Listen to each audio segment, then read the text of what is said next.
ಕರ್ನಾಟಕ ರಾಜ್ಯದ ಹವಾಮಾನ ಮುನ್ಸೂಚನೆ. ನಾನು CS ಪಾಟೀಲ್, ಹವಾಮಾನ ಇಲಾಖೆ, ಬೆಂಗಳೂರು. ನಾನು ಮುಂದಿನ 7 ದಿನಗಳವರೆಗೆ ಕರ್ನಾಟಕ ರಾಜ್ಯದ ಹವಾಮಾನದ ಮುನ್ಸೂಚನೆಯನ್ನು ಸಂಕ್ಷಿಪ್ತವಾಗಿ ವಿವರಿಸುತ್ತೇನೆ.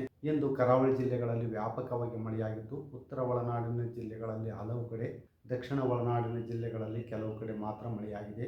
ಪ್ರಮುಖವಾಗಿ ಹೊನ್ನಾವರನಲ್ಲಿ 13 ಸೆಂಟಿಮೀಟರ್, ಮಂಕಿ ಉತ್ತರ ಕನ್ನಡ ಜಿಲ್ಲೆಯಲ್ಲಿ 10 ಸೆಂಟಿಮೀಟರ್, ಕಾರವಾರನಲ್ಲಿ 9 ಸೆಂಟಿಮೀಟರ್, ಕೆಂಬಾವಿ ಯಾದಗಿರಿ ಜಿಲ್ಲೆಯಲ್ಲಿ 4 ಸೆಂಟಿಮೀಟರ್, ಆಗುಂಬೆಯಲ್ಲಿ ಕೂಡ 4 ಸೆಂಟಿಮೀಟರ್ ಮಳೆಯಾಗಿದೆ. ಕರಾವಳಿ ಜಿಲ್ಲೆಗಳಲ್ಲಿ ಜೂನ್ 29ರಿಂದ ಜುಲೈ 5ರವರೆಗೆ ವ್ಯಾಪಕವಾಗಿ ಮಳೆಯಾಗುವ ಹೆಚ್ಚಿನ ಸಾಧ್ಯತೆ ಇದೆ.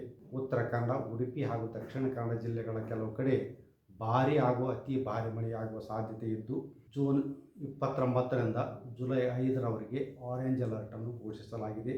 ಬೆಳಗಾವಿ, ಧಾರವಾಡ, ಶಿವಮೊಗ್ಗ, ಚಿಕ್ಕಮಗಳೂರು, ಹಾಸನ ಹಾಗೂ ಕೊಡಗು ಜಿಲ್ಲೆಗಳ ಕೆಲವು ಕಡೆ ಭಾರೀ ಮಳೆಯಾಗುವ ಸಾಧ್ಯತೆ ಇದ್ದು, ಜೂನ್ 29ರಿಂದ ಜುಲೈ 5ರವರೆಗೆ ಯೆಲ್ಲೋ ಅಲರ್ಟ್ ಅನ್ನು ಘೋಷಿಸಲಾಗಿದೆ. ಬೆಂಗಳೂರಿನಲ್ಲಿ ಜೂನ್ 29ರಿಂದ ಜುಲೈ 5ರವರೆಗೆ ಕೆಲವು ಕಡೆ ಹಗುರದಿಂದ ಸಾಧಾರಣವಾಗಿ ಮಳೆಯಾಗುವ ಹೆಚ್ಚಿನ ಸಾಧ್ಯತೆ ಇದೆ. ಈ ವಿಡಿಯೋ ನಿಮಗೆ ಇಷ್ಟವಾದಲ್ಲಿ ಲೈಕ್ ಮಾಡಿ, ಶೇರ್ ಮಾಡಿ, ಸಬ್ಸ್ಕ್ರೈಬ್ ಮಾಡಿ.